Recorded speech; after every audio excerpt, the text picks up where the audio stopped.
Welcome to this audio session recording taken at the Agroforestry Show, which was organised in September 2023 as a partnership between the Woodland Trust and the Soil Association. For more session recordings, go to agroforestryshow.com or explore and subscribe to the Agroforestry Show YouTube channel. Enjoy!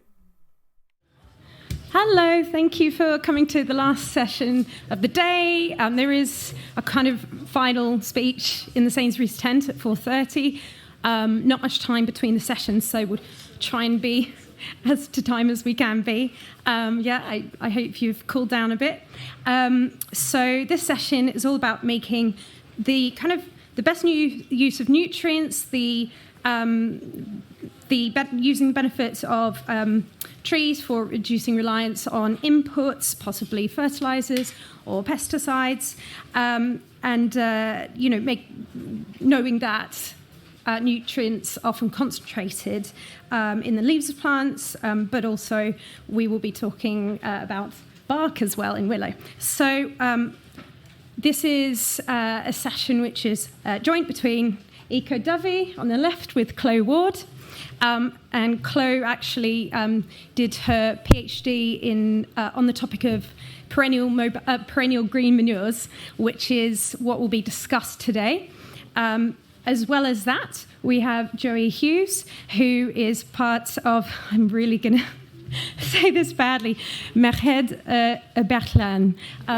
Is that okay? Yeah. Yes, did it. I didn't slaughter it. You could say Orchard Daughters. Orchard Daughters, is the other name. And he has tons of experience in policy, research, also designing and building orchards.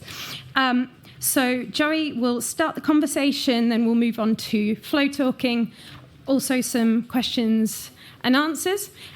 I'm going to then stop it at 1 hour. And for those of you that would like to stay, we'll have a workshop session where I'll ask everyone to move forward, and we will break into hopefully smaller groups. If you are interested in the topic of perennial mobile green manures, once you have more of an idea of what they are, please stay on for that workshop. That was loud. Because we are hoping to run a farmer-led trial, what we call a field lab, on the topic. So we'd really love to hear your input on what you'd like to research. So that will be for the last half hour. So if you need to get on before that, that's fine. I will give a little break, just of a few minutes to get that set up. But great. My name is Rebecca Swin, and I represent Innovative Farmers, which is a program managed by the Soil Association. I'll talk more about what that means later. Without further ado, I think I will hand it over to you, Joey. That's okay? I'm the warm-up act for Chloe, really. I'm going to be doing a little bit of citizen science, about 10 minutes, and the real meat stuff, the good stuff, will be followed.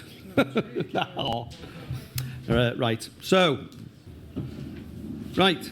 I've already been introduced, so I'm Joey Hughes anyway, from Orchard Daughters, Merhed Bertlan. Well pronounced, Becky. There's a bit of a tradition of growing willow in Wales, but not necessarily, as you can see, for feeding trees or feeding crops. Obviously, basket making is a big thing. But my main incentive, really, is to produce pears. I'm planting 2 big pear orchards, and I really want that quality of the fruit to be good, because there's obviously a bigger premium if I can sell it into an eating market. I've already got a market if I make juice or perry, which is actually what I really want to make. But in terms of financing this as an operation, it's got to be commercial for my business to make it worthwhile. So obviously I don't want scabby fruit. So prize for anyone spotting which artist has been responsible for my headings today. So in Machynlleth, where we are, or the Dyfi Valley, it's a biosphere, it's a very beautiful part of Wales. There's an active veg box. I've got an opportunity to make perry. I'm also very interested in pears because they've got a very good callousing quality. If you graft trees, if you grow apples, you tend to stagger the graft. So you'll take a cutting, say, in January, keep it in the fridge, or ideally somebody else's fridge. And then you will then maybe make a graft in March or something like that, late February. With pears, canisters so quickly, you can actually do it there and then. Now that interests me because I've got another interest in maybe having a grafting business using people with special needs or additional learning needs, as we would say. So there's also, go back, I'm also quite interested in the science. The science around not just willows, but actually around mycorrhiza. It's growing, it's getting a bigger thing, not just in agriculture, but also the science behind flora and fauna in our own guts and the things we eat. But in terms of mycorrhiza, it's a big thing these days. And we as agroforesters are very interested in what's going on. And we're more almost feeding the mycorrhiza now to help feed our own trees. We're almost not feeding the trees. We're breeding mycorrhiza with fruit as a side product, it feels. Hopefully, a lot of you will be familiar with some of the research around 2020, 2019, done under the Organic Research Centre, a lovely organisation after my own heart, because I worked there about 20 years ago. So they've done some really good technical reports, and they're well worth a read. And out of some of this research came a lot of observations, and one of the observations was, it isn't actually in this technical data, but an indication that you might actually see a reduction in scab on pears or other things by using more a willow-based ramial chipped wood rather than a conventional ramial chipped wood. So a lot of research has gone into looking at ramial chipped wood as a feeder source, feeding the mycorrhiza, which then obviously you're contributing nutrients in itself, but also feeding a mycorrhiza which is providing other nutrients through your soil. So what's going on with us then? Well, we'll be mulching, so we all know the benefits of mulching, particularly when we've got these very, very dry early summers, which we seem to be getting, but we're also obviously feeding the fungi. Ramial chipped wood's a big thing these days, a lot of people into it, but I couldn't find anyone who'd done any research on comparing and whether it did work, so I was very interested in that. Willow obviously was used in some of the early trials. It's obvious why they would use it even without the salicylic acid, really. They'd use it because it grows quickly, so if you're going to have a rotation, you can rotate over 2 years. Where things like hazel, you're looking at a 5-year rotation, really. So you have to plan that in.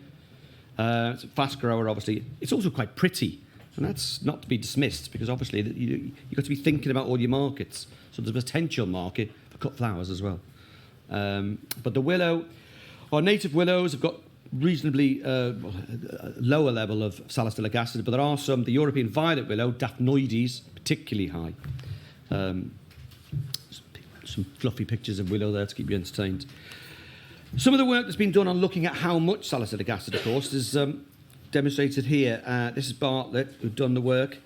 You can see there that the European violet willow, which is very pretty, and I'll show you a picture of that there. That looked nice in a cut flower vase, wouldn't it? 16-fold compared to what you might call a native willows there.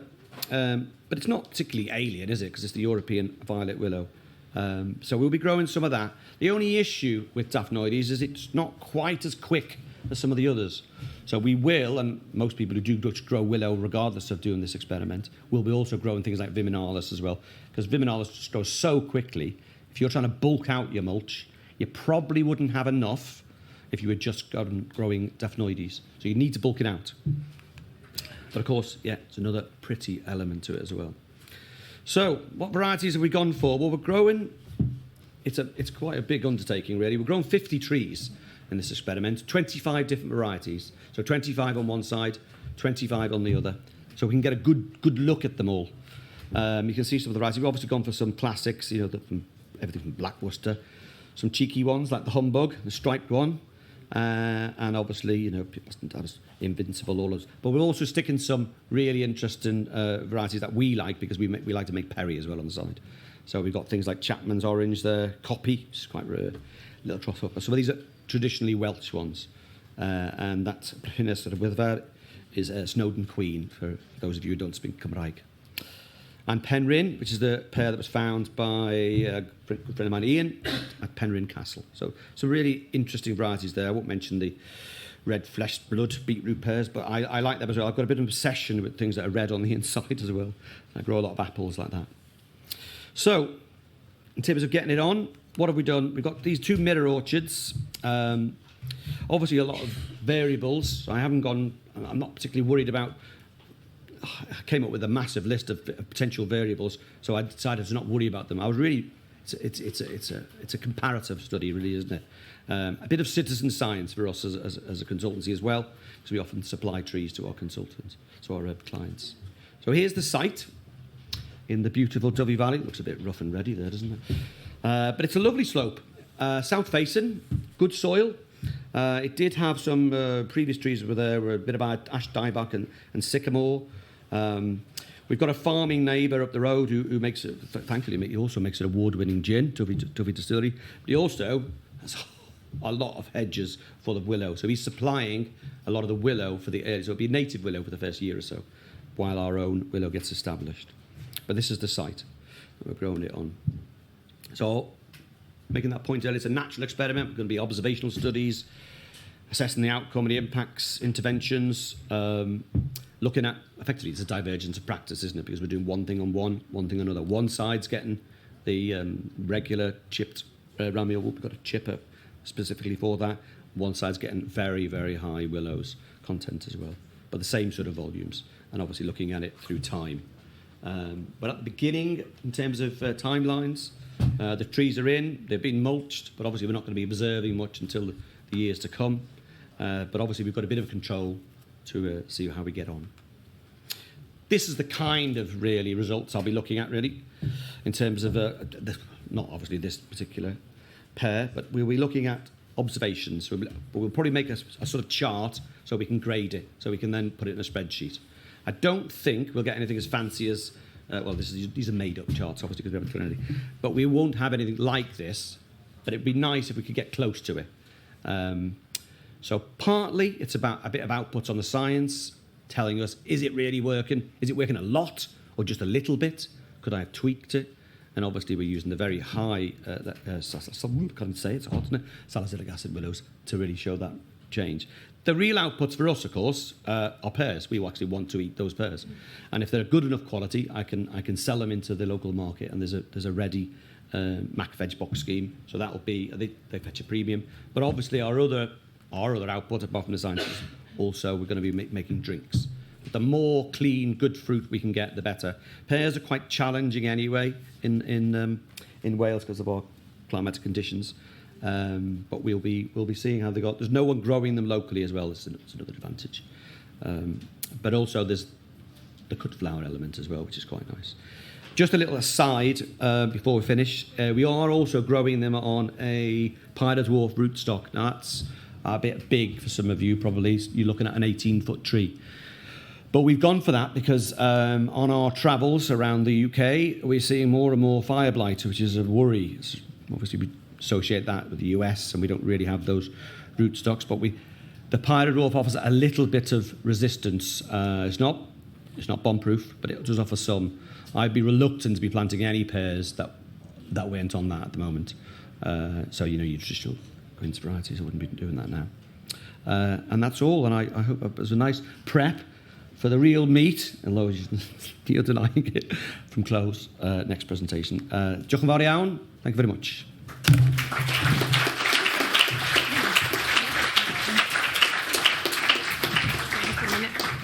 Just before Chloe comes up to speak, sorry, we'll have questions later after Chloe's bit.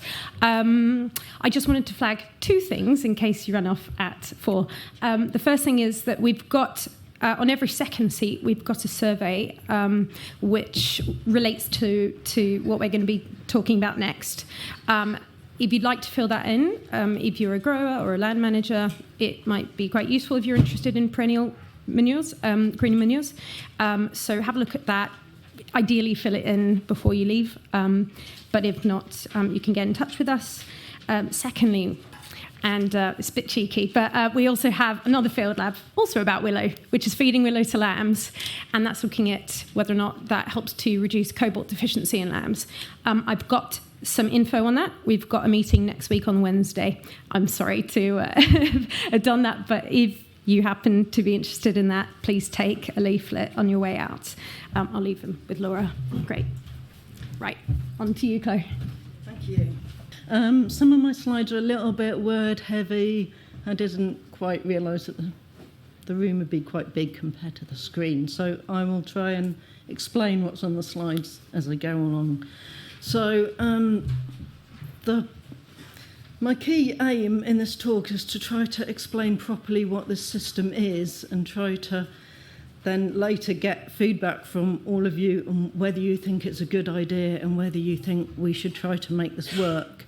Because it comes from a kind of a whole system view of how we can make our organic farming and inorganic farming better from a climate change point of view and a biodiversity point of view. So I'm going to attempt to explain our wacky system.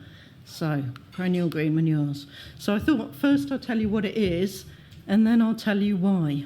So, I should introduce Tilly, who's here, who's my colleague. She's our project manager. And she'll be around after the talk. I have to rush off after the whole session, but Tilly will be around. So there's both of us working for EcoDovey, trialling this technique.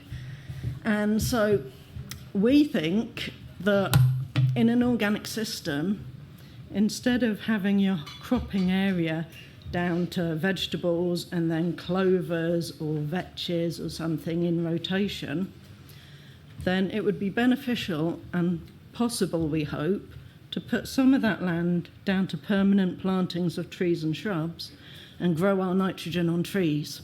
We think, I'm really into forest gardening. I was rubbish at forest gardening. It's really, it's quite hard. You've got mildews and you've got competition. You've got to be really good at design. But actually, it's quite easy to grow nitrogen on trees. The nitrogen-fixing trees like alder fix the nitrogen in their roots. They put the nitrogen in the leaves. So you can get leaves with nitrogen in much easier than you can get, like, scab-free pears. It's, So, I was looking for something that's easy to grow, and leaves are pretty easy to grow. So the idea is you cut the green leaves from the trees, from the understories, comfrey, grasses, clovers, lupins, whatever you want to put in your system, and you add it to the farmland as and when your crop needs that nitrogen to release the nitrogen at an appropriate speed. And now I'll tell you. So the whole thing came out of, I did a PhD at Bangor University, and it was looking at the issues of supplying crops with nitrogen. And so I'm going to cover a little bit about what I did at Bangor, and then I'm going to move on to what we're doing now.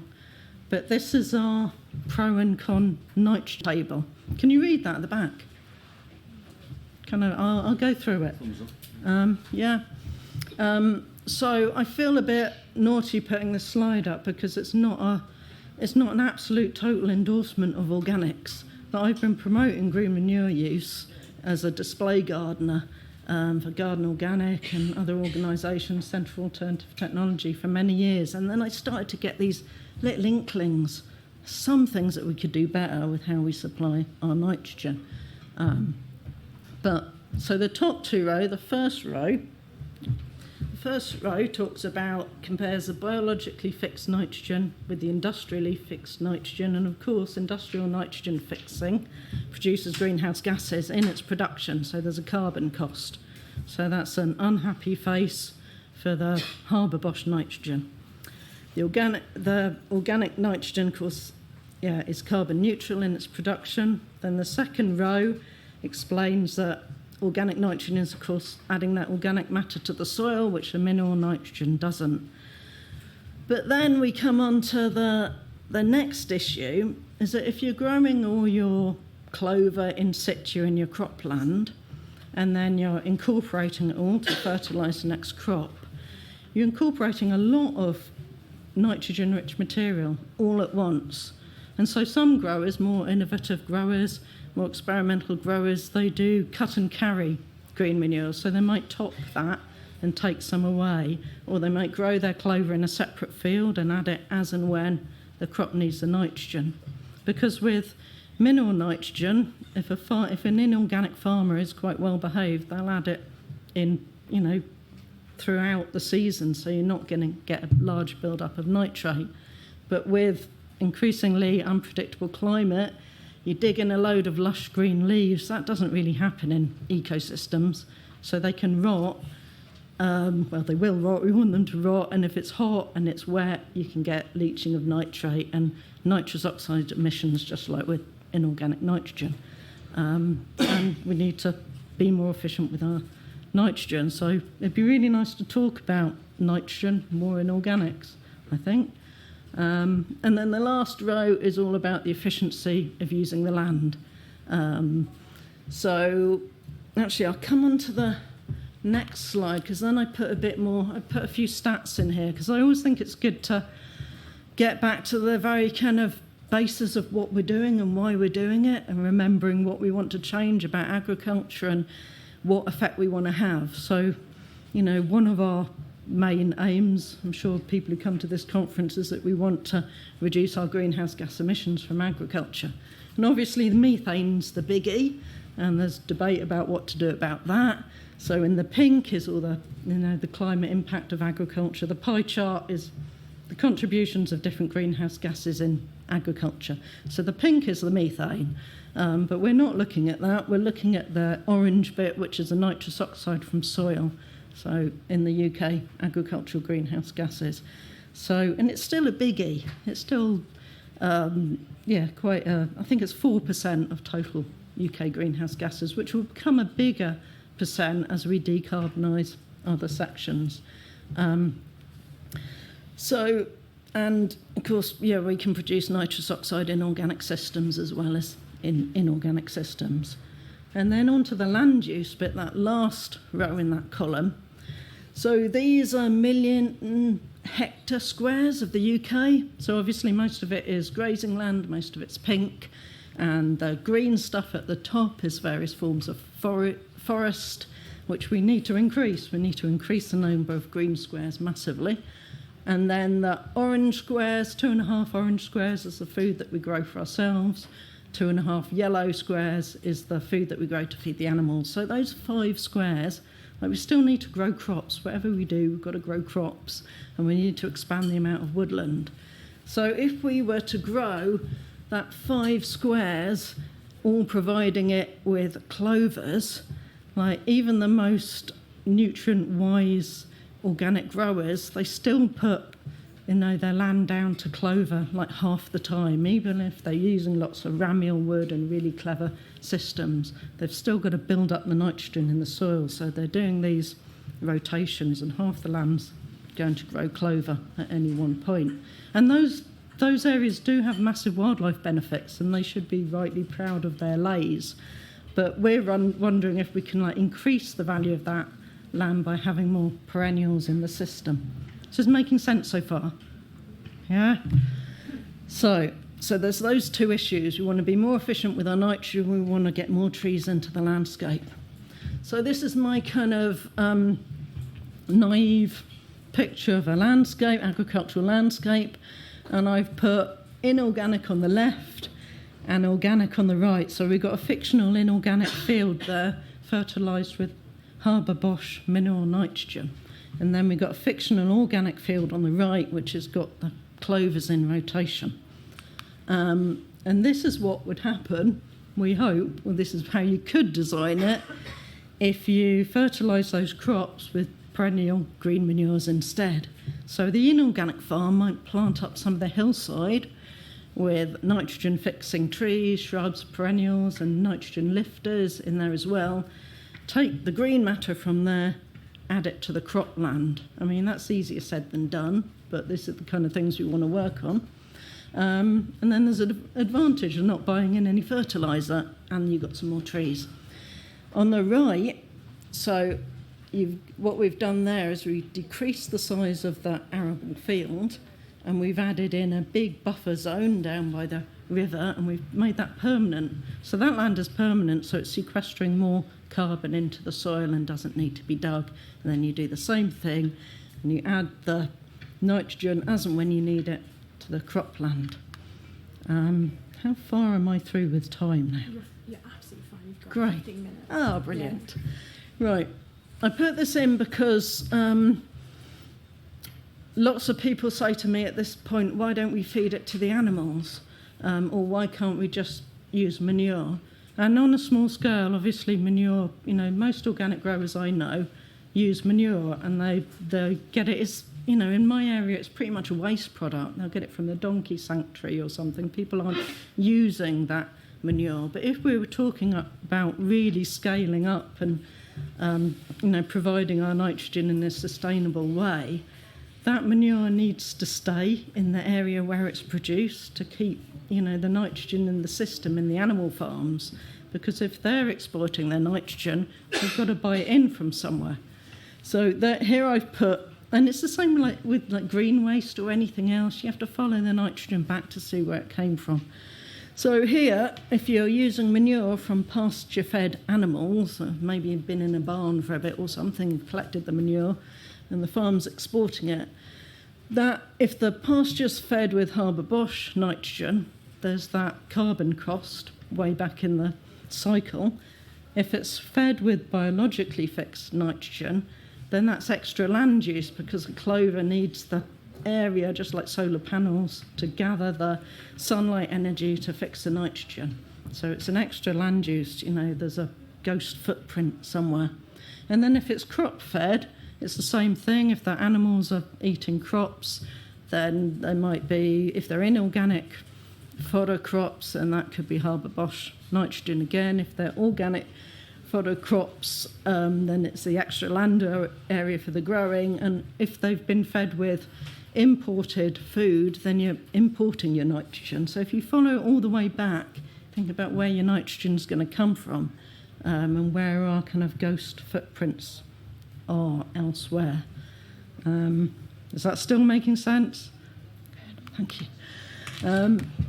So this is what I did at Bangor, and this was just an inkling of an idea at Bangor. So I chose 3 wacky species to see if you could fertilise crops with those species, because we know that you can fertilise crops with clover and vetches and things, but can you fertilise crops with alder leaves? So I chose alder leaves as a nitrogen-fixing tree, Gunnera, because it's a really interesting plant, but probably not wise to plant it everywhere. But I kind of thought, we use comfrey to, traditionally as gardeners, we use comfrey to supply nutrients. Gunnera fixes nitrogen. If you cut through the base of it, there's this little blue-green patch with a cyanobacteria which is very exciting. So we tried it with Gunnera. I was thinking small scale, but there's possibly problems with invasiveness and things, so that's on hold at the moment. And we tried it with gorse, because there's loads of gorse on the hills in Wales.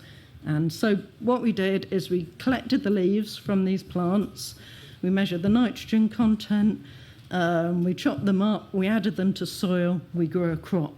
And on the right there, I've just written, I chose those species, but there's all sorts of species you could use in your bioservice areas. So there's, scope for loads of different stuff.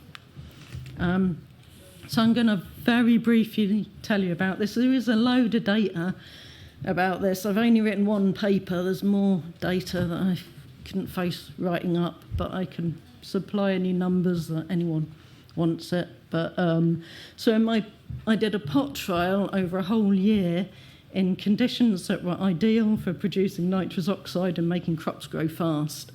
So we added the leaves to the soil. We also we compared it with a traditional clover green manure and with a mineral nitrogen.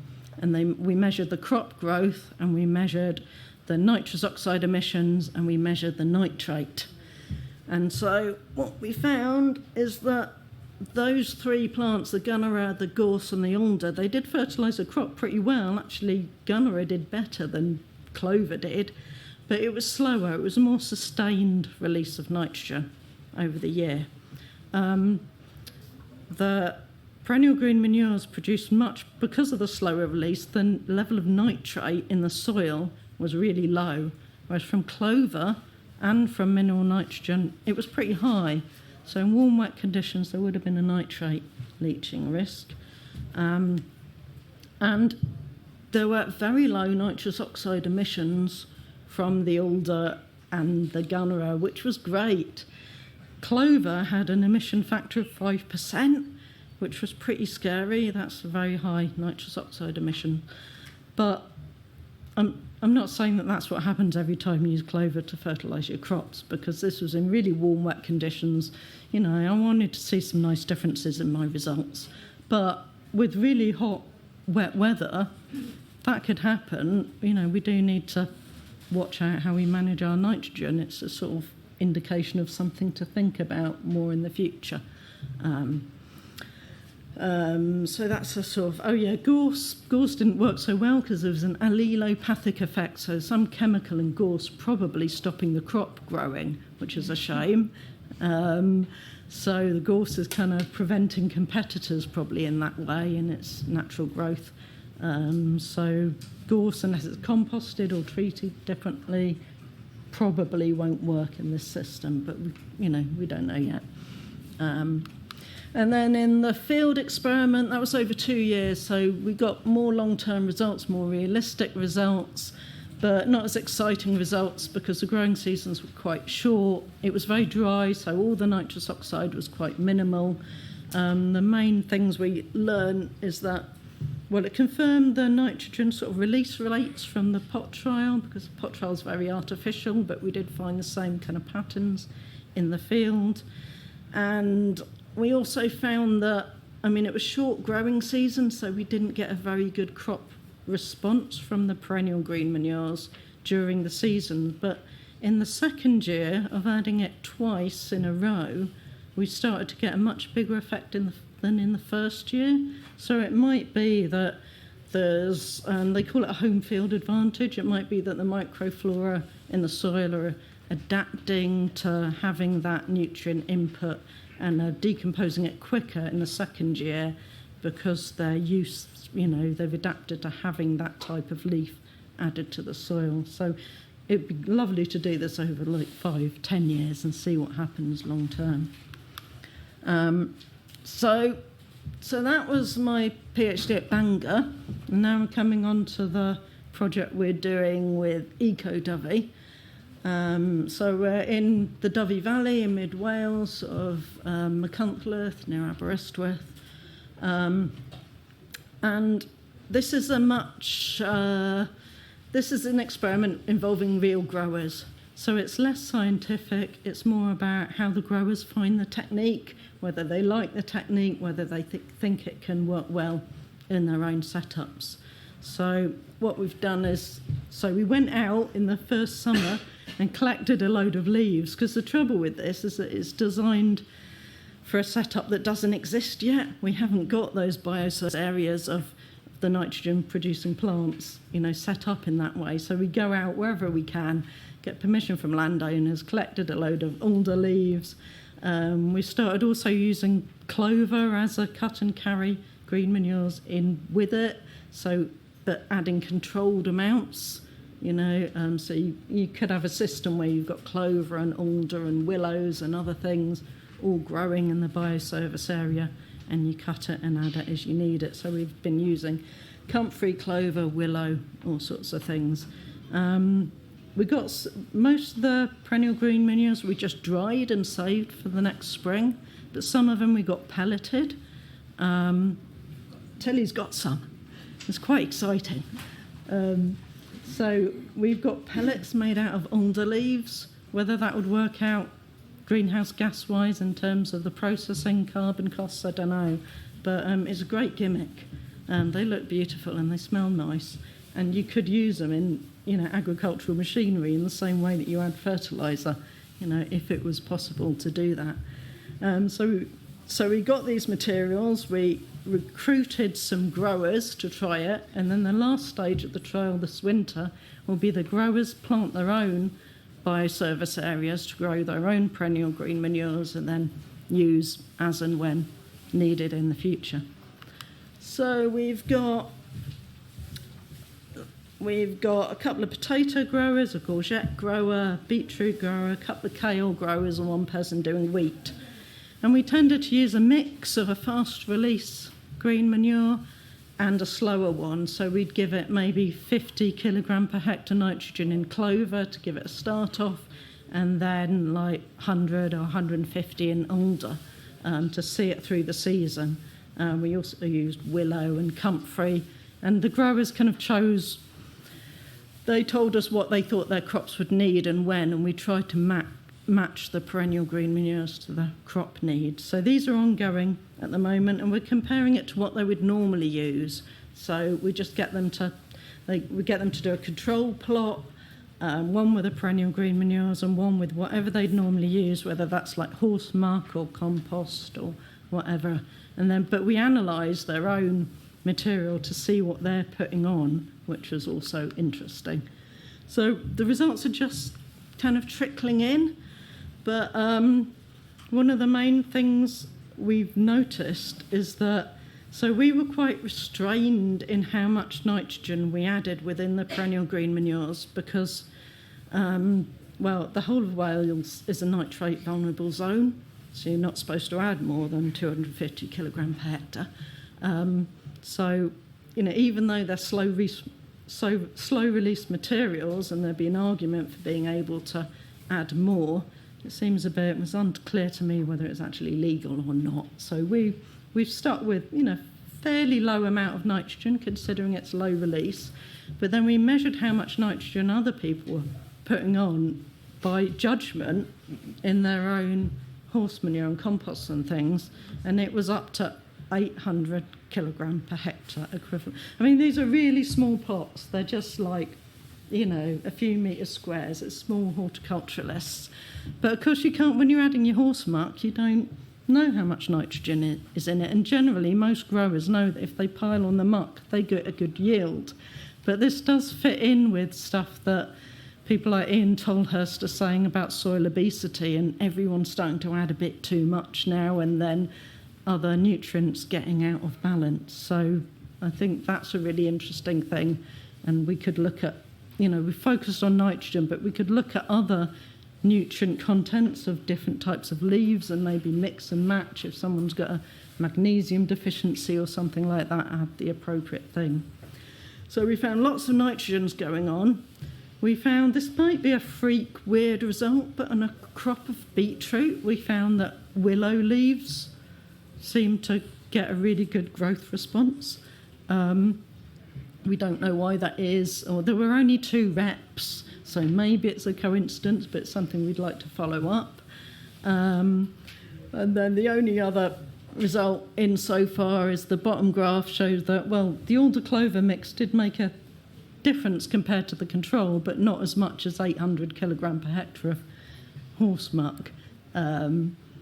But it might be that using alder over and over again, year on year, starts to have a better effect. So we kind of see it as, we want to think about whether the systems are a good idea, and if so, we think you've got to be able to make it work somehow, rather than is it better or worse than horse muck.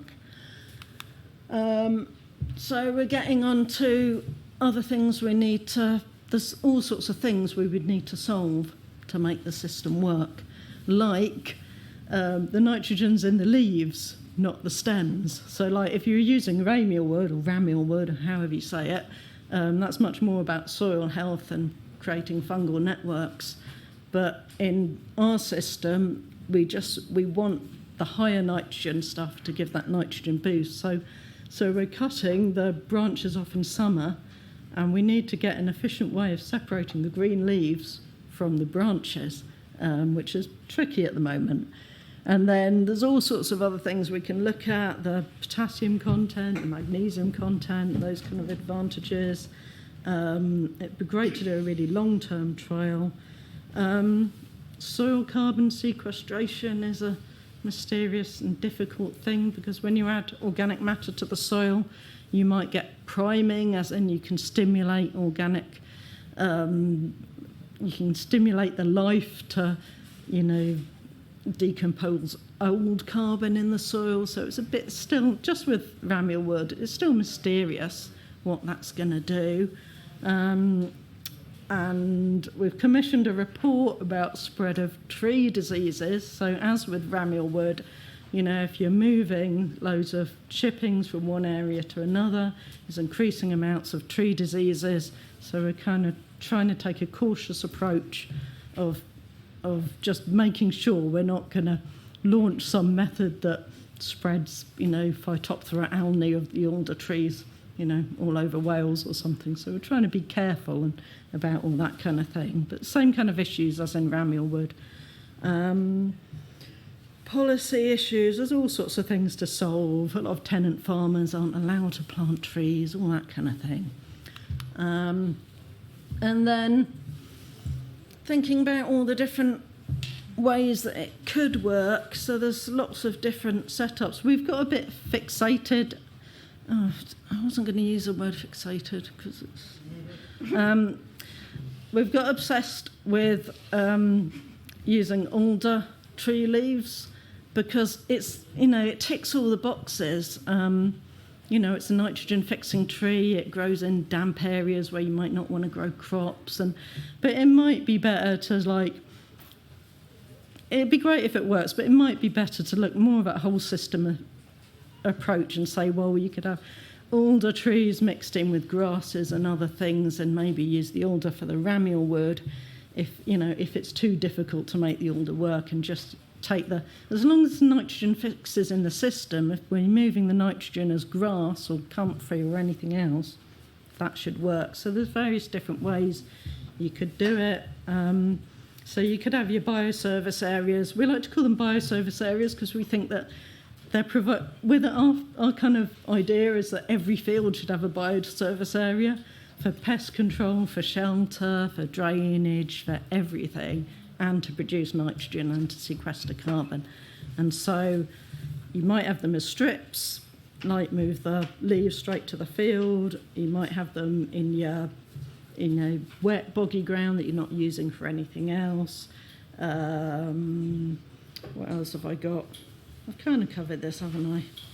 We're also interested to hear from anyone who's doing something. As far as we know, no one's doing this on a big scale. But every now and again, people say, oh, I do that a bit. I've got alders in my hedges and I cut the branches off and do crop and drop. But we'd love to hear if someone's sort of doing this and measuring anything or got experience of it. And I think that's kind of it. I hope it made sense. And should we go to some questions? Yeah. Thank you. It's good. It's all good. Is this mic working? Great. Okay. On to some questions. We had a keen being in the front, so if we could have a mic down here. So, I've got about 6 questions written down here. But can we limit it to maybe no, one or two? no, I wasn't going to ask them all. I was interested that you haven't tried with bracken. Yeah, mainly because we don't want people to grow more bracken. So we don't need to grow more. We've got we loads don't. that we... Yeah, I think it's a great thing to use bracken, and lots of people are talking about it in Wales. But we're looking at more from the point of view of what plants do we want more of in our landscape, and we don't want more bracken. But I absolutely agree that bracken is a great thing to do this. There's a really small project near us where I think they're mixing bracken with sheep's wool, which is a great thing to do. But I think that's great, but it's just a different project. Okay. And my second question is, you talk about the results being slow growing, but most farmers are going to want growth by the summer so that they can have their fodder crops. So have you thought about that? Fodder crops? Haylage, hay. Oh, right. As in slow it's slow nutrient release for the crop. Yeah, so we want a growth for the summer months. Yeah, you do. Yeah. So how is that working? So that's why we're in the current trials, we're also including clover, but as a perennial green manure instead of growing it in situ and digging it in. So clover's got a faster release. So we're kind of mixing faster release ones with slower release ones, and we're trying to sort of work that kind of thing out. So that's part of the reason why I think, over the long term, it might be that if you're using the tree leaves, you get a good build-up of, trickle release nitrogen in the soil. But at the moment, we certainly need a faster release, something added in like clover or vetch or something. It's very exciting work, though. Thank you. Thank you. Sorry, could you just quickly explain Ramiel wood? Oh, sorry. So Ramiel wood was what Joey was talking about earlier. Do you want to talk Ramiel wood? So you cut it in the winter. It's basically, we would have called it a waste product back in the day. It's brash, basically, or brushwood. So it's all the stuff that you wouldn't necessarily have a direct commercial use of, unless you were going to... Most farmers burn it, quite frankly. So if we were chopping down some trees or processing a hedge, bringing it down, an unwieldy one, like very common where I live, you would then have a lot of brushwood, after you've obviously processed most of the rest of the wood, would go as firewood. Some for fencing posts, but mostly for firewood. So all this stuff that we used to burn, and actually I was surprised at how few farmers in the area had chippers. That was a big surprise. So we chip it. I mean, you're looking at, it's less than 7 centimetres generally what we mean. So it's that younger wood. And it's interesting because it has the highest, something like 70% of the sort of phytonutrient breakdown that you want. So all the good stuff's up there. It's an excellent food source, effectively. And then we chip it, obviously, so it breaks down. So that's what we mean. It's often referred to as chipped Ramiel wood. But it's effectively chipped brash. So it's winter cuts. Cut it in the winter, yeah, when the leaves are off. And you lay it fresh. Yeah, no leaves, yeah. Yeah, so you're effectively feeding the mycorrhiza, and they're feeding your trees. It's like as if you're farming them, and then they're on the side giving you fruit. It's kind of a weird way of thinking at it. But I've known of chipped willow or Ramiel wood, chipped Ramiel willow, put on fruit trees in orchards, then comfrey grown on top, then cut, and the comfrey just laid on top. Yeah, we grow comfrey. Usually have a comfrey plant for each tree. Yeah, obviously, but that's providing other nutrients as well. Very deep roots. In fact, the comfrey roots are much deeper than the trees. Way big, huge tap roots. Yeah. Right. That's what Ramiel wood is anyway, yeah. Let's move on. A question at the back corner there. Hi, this one's for Chloe.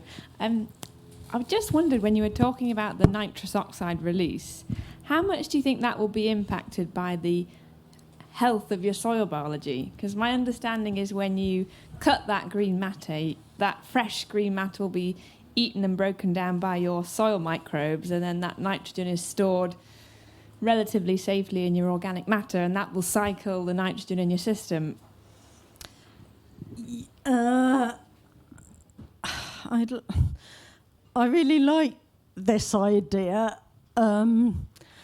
I did a disastrous master's project looking at whether more mycorrhiza locks up the nitrate really quickly and reduces the nitrous oxide emissions. And a few years later, there was a paper out by some proper scientists who found that it did. So yeah, I think the soil health, the more, if you've got fast growing, stuff that can use up that nitrate really quickly, I think the mycorrhizal networks are especially good at that because you need the carbon to balance the nitrogen. So if you've got loads of nitrate in the soil, and the mycorrhizal networks, they're getting their carbon from the plants, from the photosynthesis, and they can balance it out. But I think it's wishful thinking to think that... Are your bacteria not also made up of a high percentage of nitrogen? They are, but they have to get the carbon from the soil as well. So if the soil hasn't got hasn't got quite the right ratio for that, I think that's why I'm talking off the top of my head, but I think that's why the mycorrhizal fungi are better at that. Whereas, because they've got the carbon source from the photosynthesis from the plant, as the bacteria have to get it from the soil as well. But in terms of sort of, because the climate crisis is quite immediate and not all our soil is brilliant and we don't know that kind of thing yet, I think we can't assume that just because our soil seems great, the nitrous oxide emissions are going to be low. If you add loads of, lush green growth to it, then, well, certainly what I found is you get high nitrous oxide emissions, and we need to kind of be careful. You talked about removing the leaves from the stem first. What would be the problem with like pollarding or coppicing alder in leaf, chipping it, using it as Ramiel chipped wood, and the leaf at the same time? I am thinking that might work. The only thing is that there's a higher carbon to nitrogen ratio. So if you've just got the leaves, they'll decompose and release the nitrogen quicker than if the stems are in it as well. You've got that bit of carbon lockup, so that would be a much slower release source of it. But I am thinking that might be the easiest way, and then you mix it with some comfrey or clover or something to increase the nitrogen. Benefit. There's a slow release nitrogen going on. The nitrogen's, it's all still in there and it's all still good. It's just that you've got quite a lot of carbon in there as well. So and would that work with Italian alder as well? I've put some Italian alder in at mine. Some people say it doesn't coppice very well, but then other people have told me they have managed to coppice it. Yeah, I've planted a windbreak of 2 rows of Italian alder with but I've been told that if you pollard them or if you prune the branches back to the stem, they will regrow, but they won't coppice. I've heard a similar thing. Yeah, I don't have they've not grown enough for me to coppice yet. Yeah, mine too. But I'll just try pruning back to the main stem and see what happens. We'll compare notes in a few years. Yeah. Can we go to if you still want to? Yeah, great. Well, firstly, I have actually worked with a veg grower who did use a proportion of leaf litter for their seedlings. Green leaf litter or leaf mould? I think it was mulched down a little bit. It was older leaf litter, but that was only like a small percentage of what came off of the tree. So I was wondering what kind of percentage you were talking about, and whether, if you were to kind of take full advantage of that leaf litter, whether that would have a long-term health implication for the trees. Just because obviously... For the trees that you're cutting it from? Yeah. Just because nitrogen's not the only nutrient that you need. That's very astute. There could be issues with potassium or phosphorus or replacing those other nutrients. I don't know how long it would take. And I don't know how much that would happen quicker because you're cutting it green than if you're, say, coppicing and taking away the product. I mean, it's like doing very heavy hedge trimming over and over. At some point, you would think you might get other nutrient deficiencies and would have to consider what to do about that. I do wonder if it worked well if you also fed those systems with like some sewage waste or urine or something like that. Yeah. Yeah, but nitrogen is a biggie. So the nitrogen, but that is. I don't know how long it would take, but it's those kind of issues that we want to look at long term. Yeah. We've got time for a couple more questions. Yep. Just a couple of questions. Just on the alder front, we were on Sky last week running a couple of events. And they've been pollarding their alder, and it's amazing how it's grown on Sky. It's got really good shelter and everything like that, and they're doing it every 7 years, and the regrowth on it was amazing. Yeah. And that was because it was really well protected. Another thing, I was in a talk here earlier on, and they were talking about, you mentioned that you actually pelleted the alder. How easy was that to do? Aberystwyth University did it for us. So they use? They milled it and then they used a pelleting machine and it kind of extrudes it like spaghetti and then drops into little bits. And whether there would be too big a carbon cost in doing that or whether it could be done by solar power or wind or something, we don't know. But I think it would make it much more appealing to inorganic growers. Because we don't want to. It would be a massive win if we could persuade inorganic growers to, reduce their fertiliser costs and plant up loads of trees and do this. And the pelleting thing, it kind of looks quite attractive to them. I think it's quite easy to use. The reason I was saying that was because we were talking about willow as a feed, and the chat for animals. What they were saying was, it would be great if they could actually make willow into a pelleted feed for sheep because of the fact that when you've talked about the zinc and the cobalt and everything like that in it, and that's why I was interested in how, because that's what they were asked. He was actually saying if you could actually pellet it and make it into a sheep feed, because not everybody has access to willow, but because of the so that'd be great. Just kind of from I'm just checking with Laura because I can't remember if in our project that was an option. I know because I do think. Definitely something we were talking about as part of the Feeding Willow to Lambs Agroforestry Network. And it was something that the researching on the field lab is really keen to look into as an option. Yeah. If you want to join the network, then we can talk about it later. Yes, in Scotland, but that when you said that, I was like, that's fine. Because I've got an agricultural background and a forestry background, so it was quite interesting for both aspects to talk about these. So, are there any other questions for Joey? Just because we will be talking about the perennial green manures for the next half an hour, if you'd like to stay. Yes. You said that you're obsessed with red-fleshed apples. What's your favourite? Good question. As a fellow obsessee. I do quite... Oh. There you go. If you'd asked me yesterday, I would have said rosette, which I quite like, but because I'm growing that now as my early, because many years ago we always used to recommend Discovery as a nice early apple, but because everyone and their auntie's growing it, I think the pests and diseases have discovered it, and I'm seeing it getting hit. So I've been looking for an alternative, and rosette seems to be doing all right. That's a new one. But I quite like Surprise. Have you tried that? And probably Tickle Pink's a nice one as well. But Frank Matthews around the corner, sell them. And they're nice. And I think there was maybe another question for Joey at the back. Oh, no, not. I was wondering if you'd made any of the alders into teas in big quantities, so they could. Because I'm just thinking the logistics of getting all these leaves around is quite problematic if you've got a large area.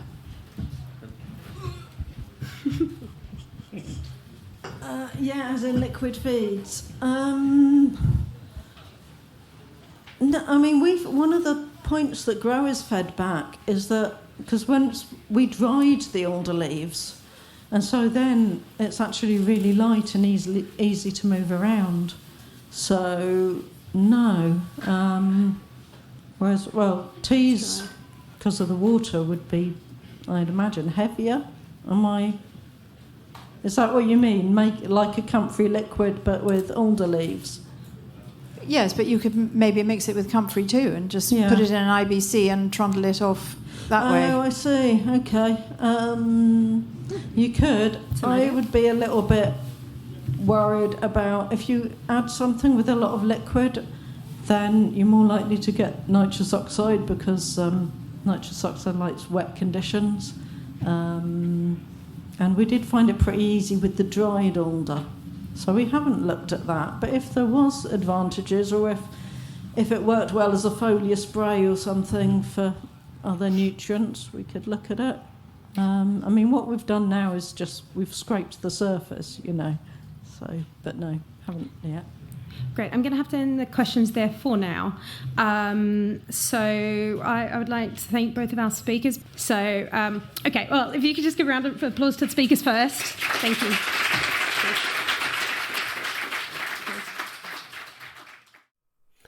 Thank you for listening.